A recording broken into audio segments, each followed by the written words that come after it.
तो ये बात आज सबको पता है, समाजवाद को भी के नाम से जो पार्टियां चल रही हैं उनको भी पता है, जो कांग्रेस को भी पता है कि आज खास करके दलित बहुत बड़ी संख्या में पूरे देश में बहुजन समाज पार्टी के बैनर तले इकट्ठा है। और अगर माइनॉरिटी के लोग इसमें जुड़ जाते हैं, ओबीसी के लोग इसमें जुड़ जाते हैं, तो सत्ता जो है बहन जी के नेतृत्व में जब चलेगी तो लोगों को जो कांग्रेस का शासन है, जो बीजेपी का शासन है और जो बहन जी का शासन है, उसमें अंतर महसूस होने लगेगा। और जब अंतर महसूस होगा तो आपको पता है कि बहन जी ने जैसे एक बार मौका मिला 1995 सरकार चलाने का, उसके बाद से वो विकल्प बन गई उत्तर प्रदेश में, वैसे ही बहन जी देश में भी विकल्प बन जाएंगी।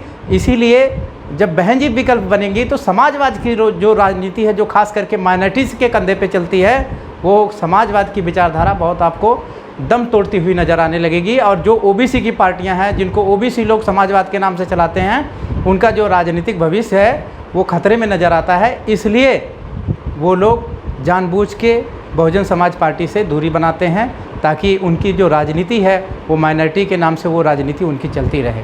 हमारे साथ एडवोकेट अभिषेक सिंह हैं, जो किसी नाम तारीफ के मोहताज नहीं हैं, सुप्रीम कोर्ट के अधिवक्ता हैं। स्वागत है अभिषेक जी आपका हमारे चैनल में। जय भीम, आपको भी और आपके सारे दर्शकों को। जी, लगातार आप सुप्रीम कोर्ट के माध्यम से भी देखते रहते हैं, तमाम देश की जो इस वक्त नज़र है वो मोदी जी के ऊपर है। मोदी जी लगातार अपने कार्यों से बहुत बढ़िया करते हैं। दो पक्ष इस वक्त देश में चल रहे हैं, एक अम्बेडकरवाद और एक मनुवाद। मनुवाद जो है वह बोलता है कि मोदी जी बहुत बढ़िया काम कर रहे हैं, और जो अम्बेडकरवाद है वो कहते हैं बिल्कुल काम नहीं कर रहे हैं। बल्कि अम्बेडकरवाद नहीं, देश के अंदर जो हालात हैं, चाहे वो मणिपुर कांड हो, चाहे एमपी का मूत्र कांड हो, इस तरीके, चाहे वो घोड़ी पे नहीं चढ़ने दिया जाता, मूछें नहीं रखने दी जाती हैं, या फिर छोटे से बच्चा अगर पानी पीता है तो उसको भी मार दिया जाता है। तो क्या लगता है आपको कि 2024 का एग्जिट है मोदी जी के लिए, क्या कहना चाहेंगे? जो आपने जो सवाल किया है उसमें दो बातें हैं जिसको हमें एड्रेस करने की ज़रूरत है। एक तो जो आपने मनुवादी बात बोली है जी, तो अगर मनुवादियों को ये जज हमें करना है कि मनुवादी देश के लिए कितना पॉजिटिव काम कर रहे हैं, तो देश का जो संविधान है और संविधान में जो मूलभूत अधिकार दिए हैं, जैसे स्वतंत्रता, समानता, बंधुत्व, बराबरी का, तो हमें उनको उनके ऊपर जज करना चाहिए। अगर आप उसके ऊपर देखेंगे तो इस देश में गैर बराबरी की खाई बढ़ी है, चाहे वो आर्थिक रूप से देखें, चाहे सामाजिक रूप से देखें, चाहे धार्मिक रूप से देखें। आज इस देश में जो बड़े धर्म हैं उनके बीच में आप हर जगह आप देखते हैं कि कोई त्यौहार होगा, हमेशा शंका रहती है कि यहाँ कम्युनल वायलेंस ना हो जाए। और अभी आपको हरियाणा का नूह डिस्ट्रिक्ट में कम्युनल वायलेंस देखने को मिला है। आपने सुदूर नॉर्थ ईस्ट के रीजन में देखें तो नॉर्थ ईस्ट के रीजन में वहाँ भी दो जातियों का संघर्ष शुरू हो गया है। तो ऐसे आप देखेंगे। और दलितों के अगेंस्ट अगर आप देखेंगे तो कोई ऐसा स्टेट नहीं है, चाहे वो कांग्रेस रूल्ड हो, चाहे बीजेपी रूल्ड हो, जहाँ दलितों पे लगातार अत्याचार, एट्रोसिटी की घटना न हो रही हो। तो इस लिहाज से अगर देखेंगे, सामाजिक और आर्थिक रूप से देखेंगे, तो आप ये कह सकते हैं कि जो बीजेपी के नेतृत्व में या जो एनडीए की सरकार है, खास करके मोदी जी के नेतृत्व में, वो जो कॉन्स्टिट्यूशनल मैंडेट है उसको पूरा करने में नाकामयाब है बुरी तरह से। जी। और जो दूसरी बात आपने पूछी है कि क्या 24 में मोदी जी जो है वो सत्ता से बाहर जाएंगे। मोदी जी को अगर सत्ता से हमें बाहर भेजना है तो आपको पता है कि इस देश में जो आज की हालत है, आप बिना शेड्यूल कास्ट, शेड्यूल ट्राइब्स, बिना रिलीजियस माइनॉरिटी को आप इकट्ठा किए, आप मोदी जी को सत्ता से बाहर नहीं भेज सकते हैं। और आपको पता है कि आज पूरे देश का जो बहुजन समाज है, वो बहुजन समाज पार्टी के नेतृत्व में कहीं ना कहीं वो बहन कुमारी मायावती जी के ऊपर विश्वास उसका है।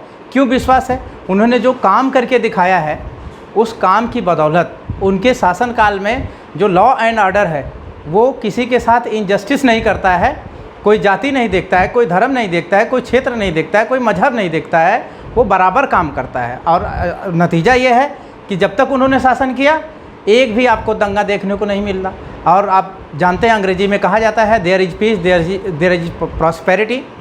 तो जब प्रदेश शांत रहा, आप बहन जी के शासनकाल में खासकर 5 साल आप देख लीजिए, लगभग 11% के ग्रोथ रेट के हिसाब से उत्तर प्रदेश ने प्रोग्रेस की है। और गौतम बुद्धा जैसी यूनिवर्सिटी और यमुना एक्सप्रेसवे जैसा एक्सप्रेसवे बनाया उन्होंने।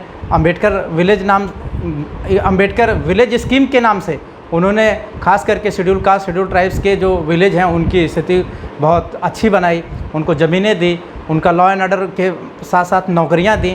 तो ये सारी चीज़ें आप समग्र रूप से देखेंगे तो आज कहीं ना कहीं इस पूरा देश इस बात से मुतमईन हो रहा है कि बहन जी की जो लीडरशिप है उसमें अगर देश में परिवर्तन हो तो वो बहुत सार्थक परिवर्तन होगा। तो मैं ये कहना चाहता हूँ कि जो शेड्यूल कास्ट है, जो शेड्यूल ट्राइब्स है, जो ओबीसी है, जो रिलीजियस माइनॉरिटी है और जो खास करके प्रोग्रेसिव लोग हैं जो जाति के बात को नहीं मानते हैं, खास करके कास्ट हिंदूज़ में, अगर ये लोग बहुजन समाज पार्टी के बैनर तले इकट्ठा हो जाए तो मुझे लगता है कि मोदी जी को 2024 में कोई जाने से रोक नहीं सकता। जी अभिषेक जी आप बोल रहे हैं कि बहन जी के नेतृत्व में सारे लोग काम कर ले, लेकिन एनडीए का गठबंधन हुआ, उन्होंने अपनी संगठन अलग बनाया, भारत बना, इंडिया बना, 26-38 का गठबंधन नज़र आया। बिहार के अंदर भी गठबंधन की शुरुआत हुई, वहाँ पर भी बसपा सुप्रीमो बहन कुमारी मायावती को भी नहीं बुलाया। तो क्या उनसे दूरी बनाई जा रही है, क्या कहेंगे? जबकि सारे बहुजन समाज के लोग होते हैं, बहुजन समाज के हित की बात करते हैं, अम्बेडकरवाद की बात करते हैं, बहुजनों के चिंतक बनते हैं, लेकिन उसके बावजूद भी जो 3-4 बार उत्तर प्रदेश की मुख्यमंत्री रही हैं उनको भी इससे दूरी बनाई गई, क्या कहना चाहेंगे? बिल्कुल, देखिए इसका सीधा सा अगर आप देखेंगे कि इसका कारण क्या है। बहन जी इस देश की अग्रणी नेताओं में से एक हैं और उनके साथ बहुत बड़ा जनमानस उनके साथ है, लेकिन जो खास करके कांग्रेस की विचारधारा वाली पार्टियां या समाजवाद की विचारधारा की पार्टियां एक जगह इकट्ठा हो रही हैं, लेकिन वो बहुजन समाज पार्टी से परहेज कर रही हैं। इसका कारण क्या? अगर इसके बारे में थोड़ा सोचेंगे, विचार करेंगे तो आपको एक बात नज़र आएगी। जो समाजवाद है वो खास करके उसको ढोने वाले माइनॉरिटी समाज के लोग हैं, और जो कांग्रेस पार्टी है, कांग्रेस पार्टी वहीं अपना शासन करती है जहाँ पे खास करके मुस्लिम माइनॉरिटी और दलित इकट्ठे एक होके कांग्रेस पार्टी को सपोर्ट करते हैं। अब जब तक उन्होंने सेंटर में सपोर्ट किया तब तक कांग्रेस सेंटर में रूल की। जिन जिन प्रदेशों में दलित और माइनॉरिटी सपोर्ट करते हैं उस प्रदेशों को कांग्रेस रूल करती है। तो ये बात आज सबको पता है, समाजवाद को भी के नाम से जो पार्टियां चल रही हैं उनको भी पता है, जो कांग्रेस को भी पता है कि आज खास करके दलित बहुत बड़ी संख्या में पूरे देश में बहुजन समाज पार्टी के बैनर तले इकट्ठा है। और अगर माइनॉरिटी के लोग इसमें जुड़ जाते हैं, ओबीसी के लोग इसमें जुड़ जाते हैं, तो सत्ता जो है बहन जी के नेतृत्व में जब चलेगी तो लोगों को जो कांग्रेस का शासन है, जो बीजेपी का शासन है और जो बहन जी का शासन है उसमें अंतर महसूस होने लगेगा। और जब अंतर महसूस होगा तो आपको पता है कि बहन जी ने जैसे एक बार मौका मिला 1995 सरकार चलाने का, उसके बाद से वो विकल्प बन गई उत्तर प्रदेश में, वैसे ही बहन जी देश में भी विकल्प बन जाएंगी।